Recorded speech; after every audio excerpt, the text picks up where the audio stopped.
will explain. Our Foreign Affairs Minister, Mr. Todor Meleshkanu, said that Romania lost the opportunity of becoming a non-permanent member of the United Nations Security Council, and because of this semi-decision regarding the embassy. So what is the question? The question is the same. At what stage are these discussions?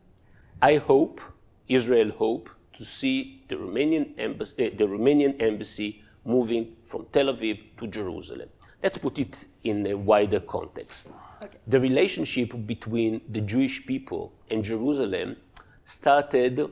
Every stone in Jerusalem can tell you this history between the Jewish people and Jerusalem. First. Second, we have more than 190 countries in the world. Mm-hmm. Every country, every state has the right to choose its capital. Of course. And no one is doubting it. Only Israel should be singled out. Only Israel has no right to choose its capital. It's ridiculous.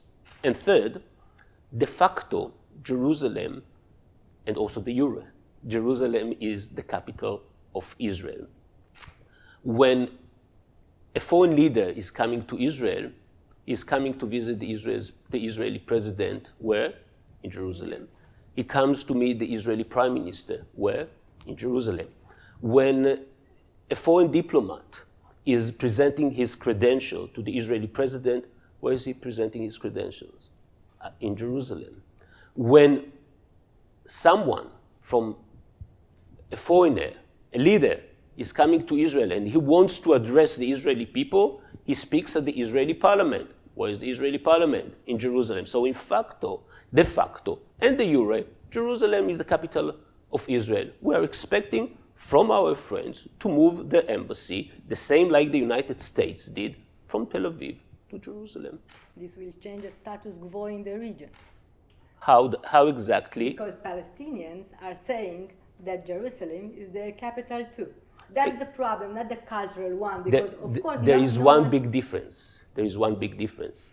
We are talking here about a sovereign state recognized by the United Nations, named Israel, and an entity which is still not a state. And no one recognized the Palestinian Authority as a state, even not. So, therefore, you can't make this comparison. Okay, so what you are saying is that European Union and European countries have to move forward in this... First, yes. And second, many or some of the European countries already started doing so. We're talking about the Czech Republic, we are talking about Hungary, and these countries, for example, they opened a section of their embassy in Jerusalem, which is a good start. So therefore, when we're talking about Europe, Europe also is divided on this issue of moving the embassy. So therefore, I hope that more countries in Europe, like the Czech Republic, like Hungary, like the declarations of the Romanian leaders, will move in this direction. Have you talked about these topics with Mr. President, for example? I'm just curious. The Romanian president. Yes, I spoke about it with him. Okay. The Prime Minister, Mr. Netanyahu, have announced and then repeatedly postponed a joint meeting of the Romanian and Israeli governments. Is this because the apparent indecision of the Romanian authorities on this subject of relocating the embassy? Not at all. Also in Israel, we had elections a few months ago. As you may know, Prime Minister Netanyahu haven't succeeded to form a government, so we are going to elections once again, which means that in a period of 6, 7, 8 months, the government is an interim government. That means that the Prime Minister of Israel and the Israeli government are concentrated, and rightly so, in internal political issues. I have no doubts that after the Israeli government, the next Israeli government, after the elections will be formed, Romania will be one of the first countries to be visited. Mr. Ambassador, I know I shouldn't ask you questions regarding Romania's internal political issues, so I will not. So please therefore take the following question as a matter of principle, let's say it. You took office here in a very troubled year for Romania, with international institutions raising serious concerns about the state of the democracy here at Bucharest. Just the other day, the US attorney has issued a report asking Romania to return to the fight against corruption. There have been similar calls made by several Western ambassadors during the last year. I didn't heard Israel saying something about this issue. I repeat, it's a question of principle, and Israel has maybe the most significant expertise in building from scratch, right, a democratic state. My answer is divided into two. As a diplomat who is serving a certain country, you don't criticize, even if you think, I'm not saying that this is the case, but even if you think that things are not going the way you opt for, you don't criticize the government of the country in which you are serving. That's why you will never hear me interfering or having comments on what's going on here in Romania. The same I haven't done when I was a diplomat in other countries.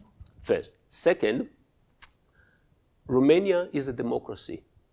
I don't have to tell you, you know it by yourself. And when you see the debate which is taking place here in Romania, no matter to which part of the political spectrum you belong, and you see this vivid democracy, this is something you should be proud of. Okay.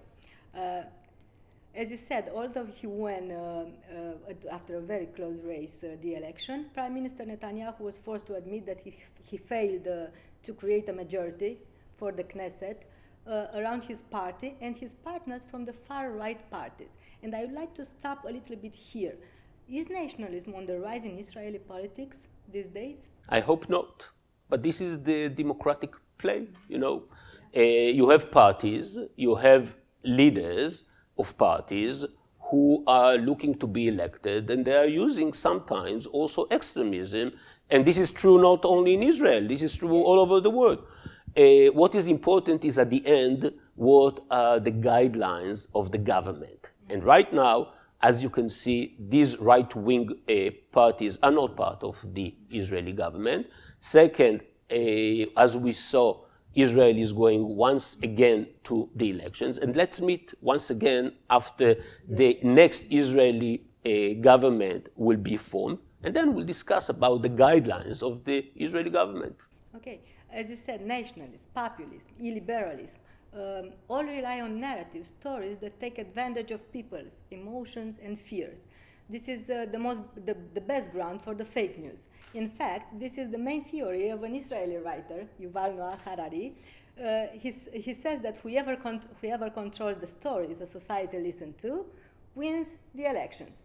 So, in your opinion, from this perspective of telling stories that people believe, can we say that the classical liberalism has reached its limits? I hope not. Time will tell.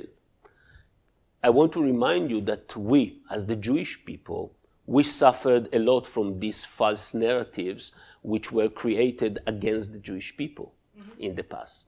When it comes to anti-Semitism, in the last centuries, people were using false narratives against the Jewish people. So therefore, we as Israel, as the Jewish state, we as the Jewish people, we are very much concerned of what we are seeing today also in Europe when it comes to these false narratives. And you put it in the right way. These are false narratives. And and we see the different groups are trying to find an enemy in order to target all the bad in society in these false enemy, whether it's the Jews in the past, whether the Muslims in the present, whether these are the immigrants, whether these are other minority groups. At the end, every society should look at the mirror, or the leaders of every society should look at the mirror and say, are we doing everything in order to combat intolerance, xenophobia, and anti-Semitism? Fortunately, the Romanian government, during its presidency of the EU, is doing a lot in order to combat anti-Semitism, in order to combat intolerance, and in order to combat xenophobia. And this is something which is highly recognized and positively recognized in the entire world. In an interview I made with Ambasadorul 2 years ago, I believe he told me something that stayed in my mind. He said that 70 years ago, the world received a gift from Hitler and Stalin, a terrible lesson that led the people to stay away from all sorts of extremism, as the nationalism and xenophobia were put aside for almost 7 decades. But now the people begin to forget, and we see intolerance and hatred rising again in the world. Is the world close to reach a new boiling point?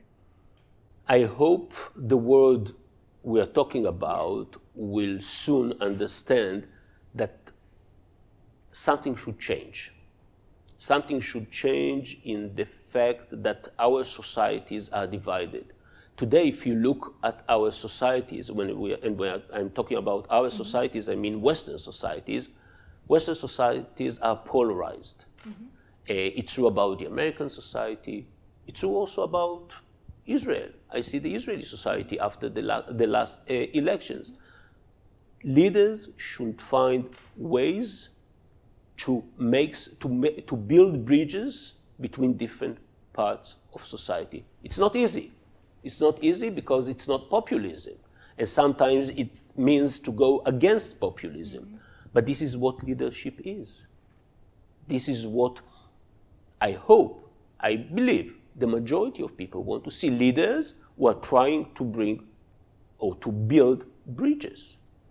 And I believe that we are still in the process, and I hope that the leaders of the Western world will realize it very soon.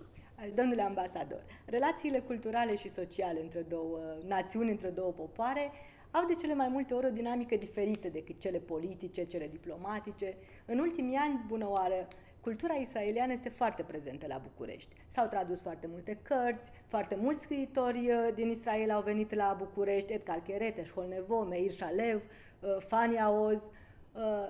E acesta un drum cu două direcții? Dumneavoastră citiți vreun scriitor român? O să-l pun într-un context mai mare. În ultima săptămână am fost de 2 ori la Sibiu, la festival care se întâmplă o dată pe an în luna iunie la Sibiu.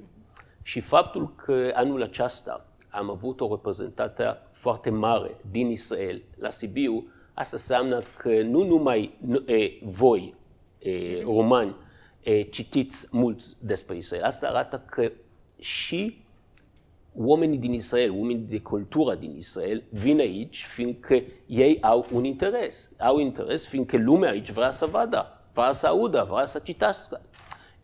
Vorbim despre Batsheva, care a fost prezentă și am fost acolo și am văzut cum toată lumea s-a ridicat și a aplaudat pentru o perioadă foarte mare de timp.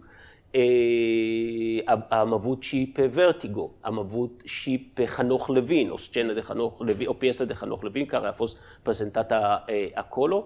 Am avut și pe Noam Semel, care este soțul Nava Semel, care multe dintre cărții ei s-au tradus din limba ebraică într-o limba romană. Așa că această relație culturală este foarte, foarte strânsă. Eu, din nefericire, citesc numai în ebraică și în limba engleză și din acest motiv cred că încă nu sunt așa de familiar cu scriitori. Știu, cunosc, dar n-am citit în limba origină care s-a scris și este o mare diferență, eu cred, între a citi o carte în limba originală care a fost scrisă și a citi ceva care a fost tradus. Sigur, spunem tot timpul nu că traducătorul este cumva și un trădător. Așa. În sensul original. Vă mulțumesc. Mulțumesc mult.